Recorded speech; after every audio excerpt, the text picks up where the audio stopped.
الحمد لله رب العالمين والعاقبة للمتقين والصلاة والسلام على رسوله محمد وآله وأصحابه أجمعين. أما بعد فأعوذ بالله من الشيطان الرجيم. بسم الله الرحمن الرحيم. وَلَقَدْ يَسَّرْنَا الْقُرْآنَ لِلذِّكْرِ فَهَلْ مِن مُّدَّكِرٍ. وقال رسول الله صلى الله عليه وسلم: خيركم من تعلم القرآن وعلمه، أو كما قال صلى الله عليه وسلم.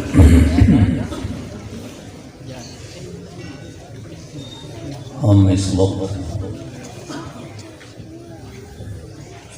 کچھ بچوں کے قرآن کریم حفظ کرنے اور اپنے سینوں میں محفوظ کرنے کی منعقدہ مجلس میں شریک ہیں، اور ایک بچے نے قرآن کریم کا اپنا آخری سبق بھی ہم سب کو پڑھ کر سنایا ہے۔ ایک مجلس یہاں پہ منعقد ہے اور ایک مجلس کل قیامت کے دن اللہ جل جلالہ منعقد کرنے والے ہیں، اور حافظ کو بلا کر اپنے سامنے کھڑا کر کے اس سے ارشاد فرمانے والے ہیں: اقرأ، اے حافظ جو تو نے میرا کلام اپنے سینے میں حفظ کیا تھا اور تو دنیا میں پڑھا کرتا تھا، استاد کو سناتا تھا، نماز میں پڑھتا تھا، تراویح میں پڑھتا تھا، دن میں تلاوت کرتا تھا، رات کو پڑھتا تھا، آج میرا کلام مجھے پڑھ کر سنا۔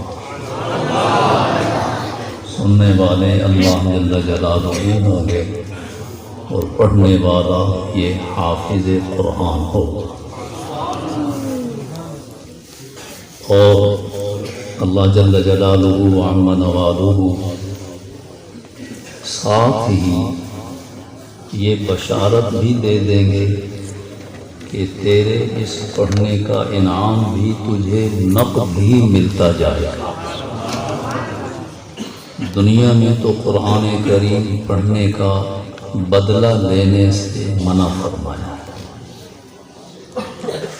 ضمناً بات آ گئی، قرآن کریم پڑھانے والے استاد قاری صاحب کو جو مشاہرہ اور تنخواہ دی جاتی ہے وہ قرآن پڑھانے کا بدلہ نہیں ہے، بدلہ تو اللہ تعالی آخرت میں عطا فرمانے والے ہیں، اور قرآن کریم کا بدلہ کوئی بھلا دے بھی کیا سکتا ہے؟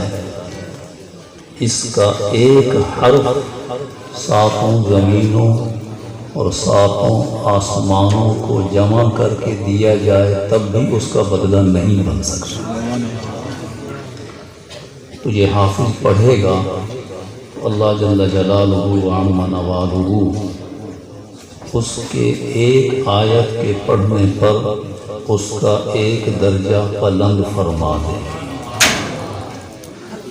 درجے کا مطلب ہے، حدیث پاک میں آتا ہے: بین کل درجتین کما بین السماء والارض، جنت کے دو درجوں کے درمیان اتنا ہی فرق ہے جتنا آسمان اور زمین کے درمیان فرق ہے۔ جس کا ایک درجہ بلند ہوگا وہ اپنے سے ایک درجہ کم جنتی والے سے ایسے ہوگا کہ یہ زمین پر ہے اور وہ آسمان پر۔ جب حافظ ایک آیت پڑھے گا ایک درجے پہ چڑھ جائے گا، دوسری آیت پڑھے گا دوسرے درجے پہ چڑھے گا، تیسری پڑھے گا تیسرے درجے پہ چڑھے گا، ہر آیت کے پڑھنے پر ایک ایک درجے پہ چڑھتا جائے گا۔ اقرأ وارتق، پڑھتا جا اور جنت کے درجوں پہ چڑھتا جا۔ اور ایک حدیث میں بڑی ہی اونچی خوشخبری بتائی ہے آپ صلی اللہ علیہ وسلم نے، اور فرمایا کہ جب حافظ ایک آیت پڑھے گا اور اس کا ایک درجہ بلند ہوگا تو اس کے ساتھ ہی اس کے باپ کا بھی ایک درجہ بلند ہو جائے گا۔ سبحان اللہ۔ حفظ تو بچے نے کیا ہے، منزل سبق پہ تو اس نے محنت کی ہے، گردان میں تو اس نے قربانی دی ہے، لیکن باپ کا بھی اسی کے ساتھ درجہ بلند ہو رہا ہے، اس لیے کہ باپ نے اپنے بیٹے کے پڑھانے پہ فکر کی ہے، کوشش کی ہے، قربانی دی ہے، اور لوگوں کے کہنے کو، لوگوں کی باتوں کو سنا ہے، برداشت کیا ہے کہ بھائی اسے اعلیٰ تعلیم دلواؤ، اسے اچھے سکول میں ڈالو، اسے اپنے پاؤں پہ کھڑا کرو، بڑا ہوگا تو پھر کیا کرے گا۔ اس نے برداشت کیا اور اس نے اپنی آخرت کو مد نظر رکھا، اور سب کچھ سن کر بھی اس نے اپنے بچے کو قرآن پڑھنے سے نکالا نہیں ہے، برابر پڑھاتا رہا ہے۔ آج اللہ تعالیٰ اس کا بدلہ عطا فرما رہے ہیں۔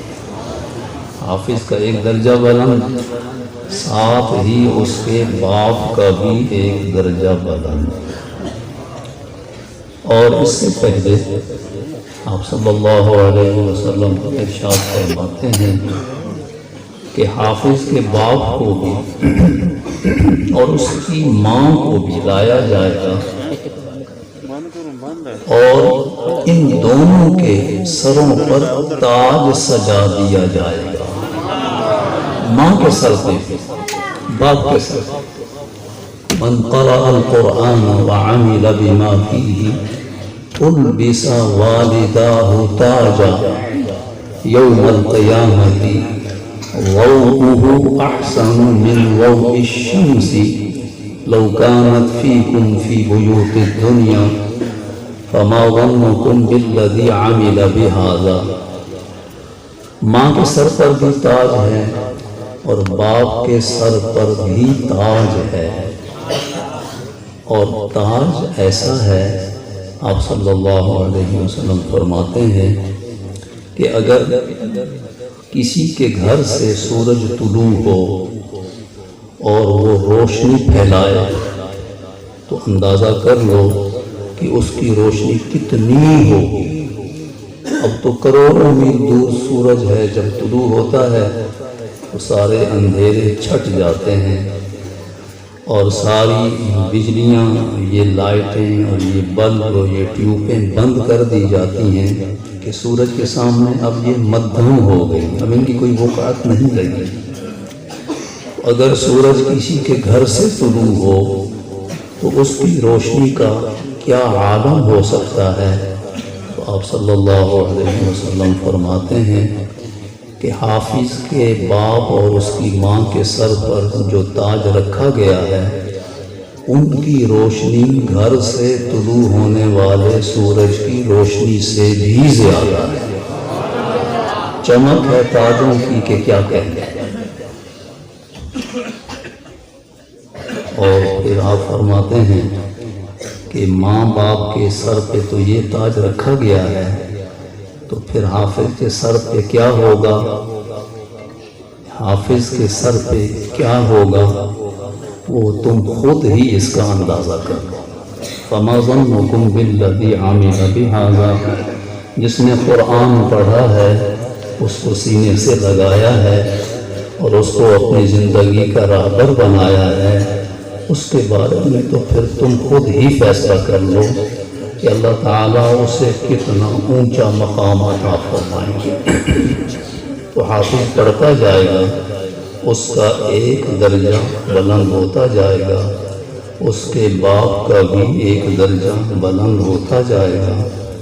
حضرت ام المؤمنین سیدتنا عائشہ رضی اللہ تبارک و تعالی عنہا ارشاد فرماتی ہیں، نقل کرتی ہیں جناب رسول اللہ صلی اللہ علیہ وسلم سے، عدد درج الجنت عدد آیِ القرآن، جنت کے درجات کی تعداد قرآن کریم کی آیات کی تعداد کے برابر ہے۔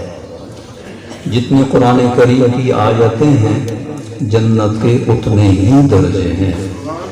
فمن دخل الجنت من اہل القرآن فلیس فوقہ درجہ، حافظ جب جنت میں جائے گا تو اس کے اوپر کسی اور کا درجہ نہیں ہوگا سوائے انبیاء کرام علیہم الصلوات والتسلیمات۔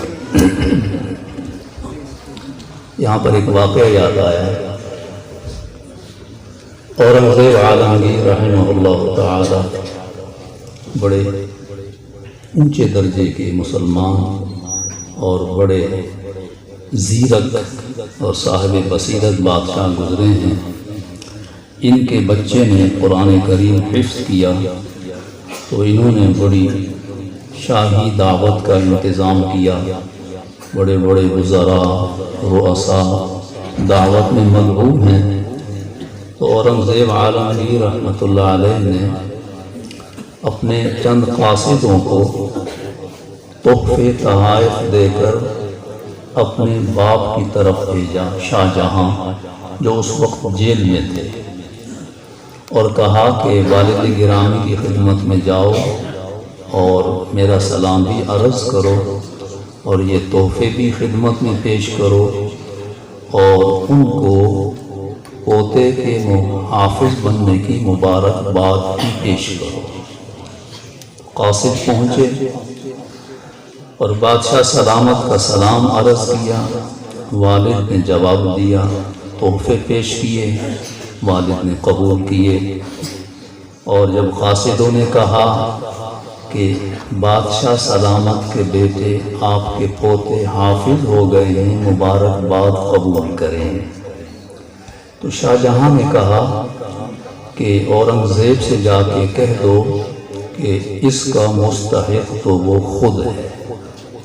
قاصد واپس آئے، کہا جی آپ کا سلام بھی قبول ہو گیا، تحفے بھی قبول ہو گئے، اور مبارکباد کے بارے میں والد گرامی یہ کہہ رہے تھے کہ اس کے مستحق تو بادشاہ سلامت خود ہے۔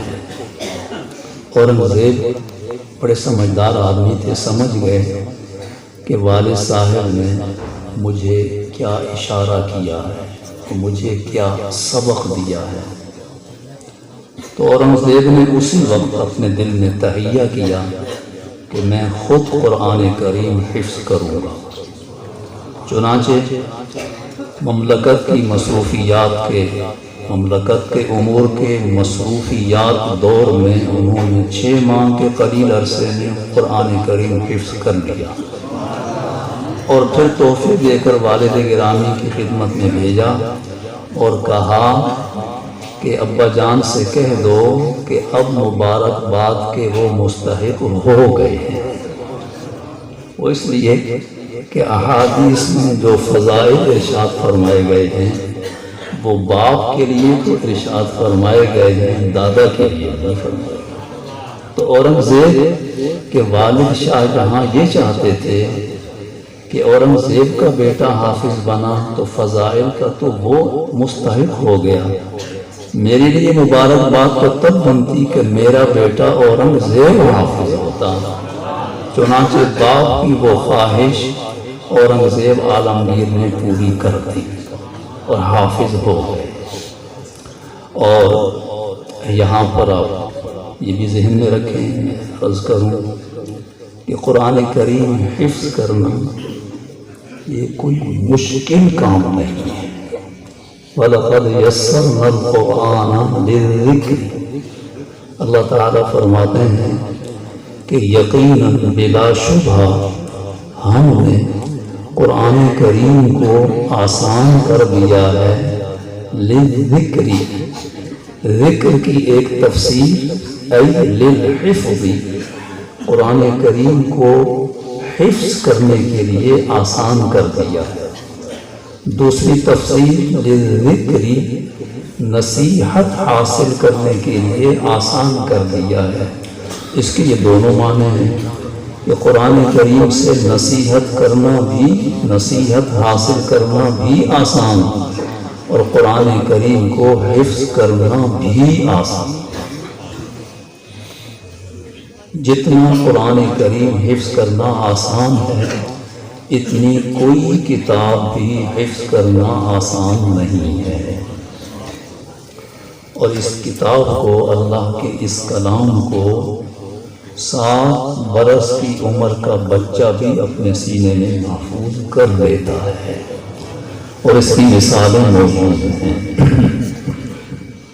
1 سال کے عرصے میں، 6 ماہ کے عرصے میں، 3 ماہ کے عرصے میں، اور 1 ماہ میں حفظ کرنے کی مثالیں موجود ہیں۔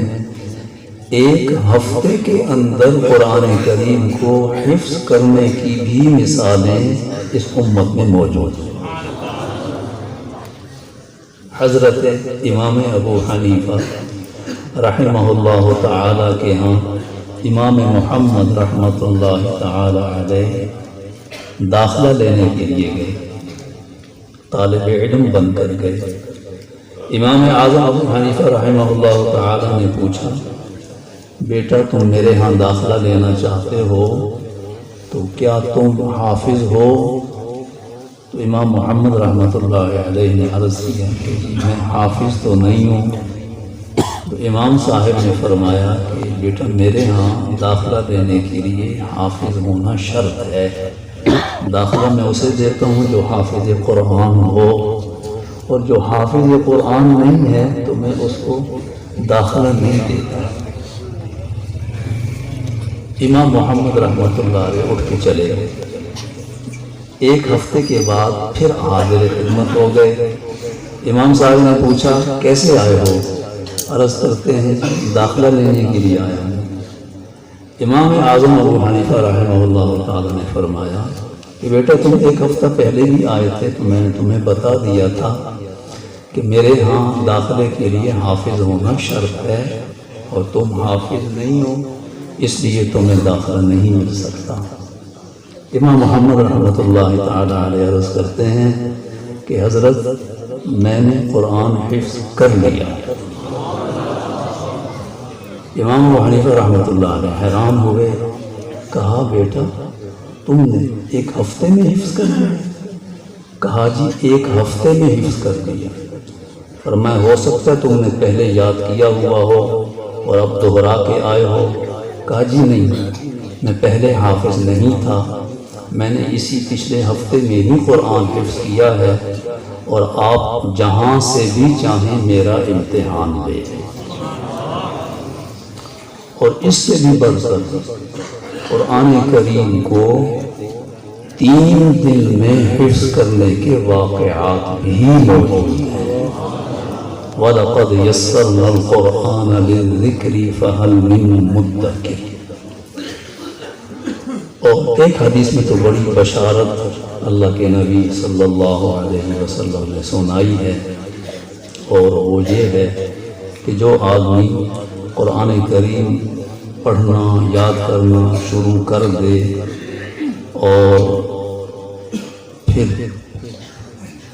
یاد کر رہا ہے کہ اس کا وقت دنیا کا پورا ہو گیا اور اسے موت آ گئی، تو قیامت کے دن اللہ جل جلالہ اسے حافظوں کی صف میں ہی اٹھائیں گے اور وہ حافظ ہوگا۔ اور ایک حدیث میں آتا ہے کہ فرشتے اسے قبر کے اندر قرآن یاد کروا دیں گے۔ اس بشارت کو سن کر تو ہر آدمی کو ہی نیت کر لینی چاہیے کہ میں انشاءاللہ قرآن حفظ کروں گا۔ وہ روزانہ بے شک آدھی آیت یاد کرے، آدھی آیت 2 دنوں میں یاد کرے، 4 دنوں میں یاد کرے، شروع کر دے، چھوڑے نہیں، نیت اپنی پختہ رکھے۔ اگر بالفرض حفظ نہیں کر سکا اور موت آ گئی اور اس کی نیت قرآن کریم حفظ کرنے کی پکی تھی، تو اس حدیث کے ارشاد کے مطابق وہ قیامت کے دن حافظ ہی کھڑا ہوگا۔ پھر تو سبھی کو نیت کر لینی چاہیے، اور کسی کی عمر 80 سال بھی ہو گئی ہو، وہ بھی نیت کر لے اور پڑھنا شروع کر دے۔ کسی قاری صاحب سے، حافظ صاحب سے کچھ وقت لے لے، ان کے پاس بیٹھ کر 15 منٹ، 20 منٹ، 10 منٹ، آدھ گھنٹہ، جتنا وقت اس کے پاس میسر ہو وہ وقت وہاں حفظ کرنے پہ صرف کرے۔ اگر حفظ کرنے سے پہلے اس کی موت آ جاتی ہے تو وہ قیامت کے دن حافظ ہی کھڑا ہوگا۔ اب یہ کوئی مشکل کام، 24 گھنٹوں میں سے اگر آپ آدھ گھنٹہ بھی قرآن کریم پڑھنے کو دے دیں اور قیامت کے دن آپ حافظوں میں کھڑے ہوں اور جنت کے اونچے درجے پر پہنچ جائیں، یہ سودا مہنگا ہے سستا ہے؟ تو سارے نیت کرتے کہ انشاءاللہ میں قرآن کریم کو حفظ کروں گا۔ اور مشکل نہ سمجھیں، خود اللہ جل جلالہ فرما رہے ہیں کہ ہم نے قرآن کو حفظ کرنے کے لیے آسان کر دیا ہے۔ تو مشکل نہیں ہے، آسان ہے۔ سب نیت کرتے ہیں، اپنے بچوں کو بھی حفظ کروانے کی نیت کر لیں۔ اللہ نے آپ کو 1 بیٹا دیا ہے، 2 دیے، 4 دیے، 5 دیے، جتنے بیٹے دیے سب کو حافظ بنانے کی نیت کر لیں، نیت کر لیں۔ کرتے ہیں اسلام آباد میں ایک ہمارے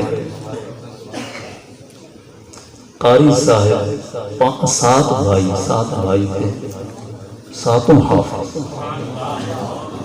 ان کی والدہ فوت ہو گئی، انہیں دفن کیا گیا۔ ایک مولوی صاحب نے وہاں ہمارے عالم کھڑے تھے، انہوں نے اس وقت قبر کو مخاطب کیا اور کہا کہ اے قبر، خیال کرنا تیرے پاس 7 حافظوں کی ماں آئی ہے، یہ کوئی عام سی عورت نہیں ہے، 7 حافظوں کی ماں ہے۔ اور انہوں نے فرمایا کہ قبر اس بات کو سمجھتی ہے کہ حافظوں کی ماں آئی ہے، اور قبر اس کا اکرام بھی کرتی ہے اور آنے والے کو اعزاز بھی دیتی ہے۔ قبر اس بات کا خیال نہیں کرتی کہ آنے والے کے 7 بیٹے وزیر ہیں، آنے والے کے 7 بیٹے کسی بڑے ادارے کے اعلیٰ افسر ہیں، اور اس آنے والی کے بیٹے بڑے اونچے عہدوں پر فائز ہیں اور اونچے مالدار طبقے سے تعلق رکھتے ہیں۔ قبر اس چیز کو نہیں جانتی، اس کو پہچانتے۔ تو سارے نیت کریں کہ انشاءاللہ اپنے بچوں کو حافظ بنائیں گے، انشاءاللہ نیت کریں۔ آپ نے نیت کر لی ہے تو بچوں کو حافظ بنانے کا ثواب تو آپ کے نامہ اعمال میں آ گیا۔ من ہم بحسنۃ فلم یعملها کتبت لہ حسنہ، جو آدمی کسی نیکی کے کرنے کی نیت کر لیتا ہے، نیت کی ہے، ابھی نیکی کرنے کا موقع نہیں آیا، تو نیت کرنے سے ہی اس کے لیے ایک نیکی تو لکھ دی جاتی ہے۔ فَإِذَا عَمِلَهَا، اور جب وہ نیکی کرتا ہے، كُتِبَتْ لَهُ 10 حسنات، تو کرتا تو وہ ایک نیکی ہے، اللہ جل جلالہ اسے 10 گنا بڑھا کر لکھتے ہیں، ایک نہیں لکھتے۔ نماز ایک پڑھی ہے، اللہ تعالیٰ اس کی 10 نمازیں لکھتے ہیں۔ درود ایک پڑھا ہے، اللہ تعالیٰ اس پہ 10 درود لکھتے ہیں۔ روپیہ ایک اللہ کی راہ میں دیا ہے، اللہ اس کے 10 لکھتے ہیں۔ من جاء بالحسنۃ فلہ عشر امثالها، اور یہ ایک نیکی پر 10 نیکیاں، یہ تو اللہ کے ہاں کم سے کم ضابطہ ہے۔ ایک نیکی پر 700 نیکیاں بھی ہیں، ایک نیکی پر 7 لاکھ نیکیاں بھی ہیں، ایک نیکی کے کرنے پر 4 کروڑ نیکیاں بھی ہیں، ایک نیکی کے کرنے پر 49 کروڑ نیکیاں بھی ہیں، اور ایک نیکی کے کرنے پر 4 خرب 90 ارب نیکیاں بھی ہیں، اور ایک نیکی کے کرنے پر اتنی نیکیاں بھی ہیں کہ آدمی ان کو گن ہی نہیں سکتا۔ انما یوفی الصابرون اجرهم بغیر حساب، جو دین پر ثابت قدمی اختیار کرتے ہیں، ہم ان کو ان کے عملوں کا جب اجر دیں گے وہ اتنا ہوگا کہ کسی کے گننے میں نہیں آ سکے گا، بغیر حساب۔ حضرت قاضی ثناء اللہ پانی پتی رحمہ اللہ تعالی نے تفسیر مظہری میں وَنَضَعُ الْمَوَازِينَ الْقِسْطَ لِيَوْمِ الْقِيَامَةِ کے تحت ایک روایت نقل کی ہے کہ حضرت داؤد علیہ السلام نے اللہ جل جلالہ کی بارگاہ میں عرض کیا، یا اللہ آپ قیامت کے دن لوگوں کی نیکیاں اور بدیاں تولنے کے لیے ایک ترازو قائم فرمائیں گے، تو وہ ترازو تو مجھے دکھا دیجیے۔ تو اللہ جل جلالہ وعظم نوالہ نے اس ترازو کا ایک پلڑا حضرت داؤد علیہ السلام کے سامنے کیا، جس میں مشرق سے مغرب تک ساری کائنات سمائی ہوئی ہے۔ جب اس پلڑے کو دیکھتے ہیں تو بے ہوش ہو جاتے، جب افاقہ ہوا عرض کرتے یا اللہ اس پلڑے میں تیرے اس بندے کی نیکیاں تولی جائیں۔ ارشاد فرمایا، اے داؤد جب میرا بندہ میری رضا کے لیے مجھے خوش کرنے کے لیے ایک کھجور میری راہ میں دیتا ہے تو وہ ایک کھجور ہی اس پلڑے کو بھر دے گی۔ انما یوفی الصابرون اجرهم بغیر حساب، اللہ جل جلالہ وعظم نوالہ تو اجر دیں گے اپنی شایان شان، بندہ عمل کرے گا اپنی بساط کے مطابق، اور اللہ جل جلالہ وعظم نوالہ بندے کو اجر عطا فرمائیں گے اپنی شایان شان۔ اور یہ بھی یاد رکھیں کہ نیکی صرف نماز، روزہ، زکوٰۃ، صدقہ، خیرات، تلاوت، ذکر اور دعا ہی نہیں ہے۔ اگر آپ کھانا بسم اللہ پڑھ کر سنت کے مطابق کھائیں تو یہ کھانا بھی نیکی اور عبادت۔ ایک کھانے میں آپ 11 سنتیں زندہ کر سکتے ہیں، اور کھانا کھایا، پیٹ اپنا بھرا، کھانے کا مزہ آپ نے لیا، کھانا کھا کے فارغ ہو گئے، تازہ دم ہو گئے، اور آپ نے اپنے نامہ اعمال میں نیکیاں بھی بھر دیں۔ آپ سوئے ہیں، سنت کے مطابق سوئے ہیں، اللہم بسمک اموت و احیا دعا پڑھی ہے، تو سو کے تو آپ نے اپنی ضرورت پوری کی ہے، اپنی تھکاوٹ دور کی ہے، صبح تازہ دم ہو کے اٹھے ہیں، لیکن آپ نے یہ نیند سنت کے مطابق کی ہے، تو یہ سونا بھی آپ کا نیکی اور عبادت لکھا گیا ہے۔ تو مومن کا کوئی کام بھی زندگی کا ایسا نہیں ہے جو نیکی نہ بن سکتا ہو۔ ہر کام کو اللہ کے حکم کے مطابق کرے، سنت کے مطابق کرے، خواہ کھانا ہو، خواہ پینا ہو، خواہ کاروبار ہو، زمیندارہ ہو، ملازمت ہو، بیوی بچوں کے حقوق پورے کرنے ہوں، ہر عمل اس کا نیکی بنتا چلا جائے گا۔ یہ بھی نیت کر لیں کہ انشاءاللہ آئندہ ہم اپنے سارے کام اللہ کے حکم کے مطابق کریں گے، اللہ کے نبی کی سنت کے مطابق کریں گے۔ اللہ جل جلالہ مجھے آپ کو اور پوری امت کو اپنے سارے حکموں پر پابندی کرنے کی اور اپنے محبوب علیہ الصلاۃ والسلام کی مبارک سنتوں کو اختیار کرنے کی توفیق نصیب فرمائے۔ وآخر دعوانا ان الحمد للہ رب العالمین۔